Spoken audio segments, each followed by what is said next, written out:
talk to me about why AOA? I really needed that extra support of people who knew what the medical community was and how to, kind of be able to advocate for myself and also to find opportunities. So that's what the AOA has done for me. So since my membership in 1999, I was a member as a student, then as a resident, and they got pretty involved actually when I became an attending physician. I completed the AOA Health Policy Fellowship and really started my path in the AOA. I've served on several bureaus, committees, and councils throughout my time as a physician. I currently am on a bureau now for federal health policy.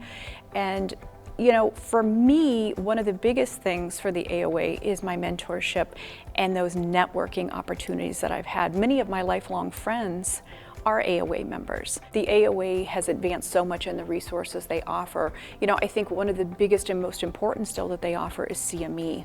We all need CME as physicians. We need it for licensing. We need it so that we can stay up to date on current events and current topics. So for me, that's one of the biggest things that I get from the AOA. Again, the networking piece, I can't speak enough about the relationships that I've formed. And really the advocacy piece is also another part of the AOA. Why is it so important to share your story with your mentees, if you will?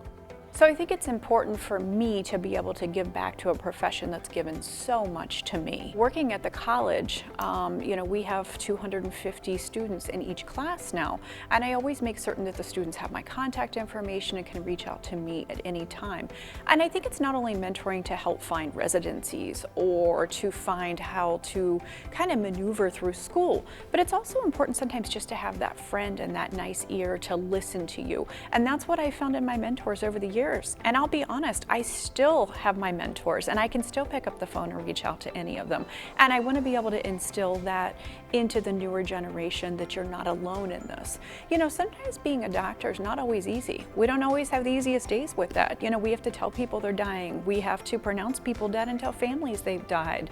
And I think it's important that we have that avenue, that we can help others, because not everybody has that good support system like I've had my whole life. I would just like to tell anyone watching how important it is to be a part of organized medicine, because if we don't advocate for ourselves, nobody's going to.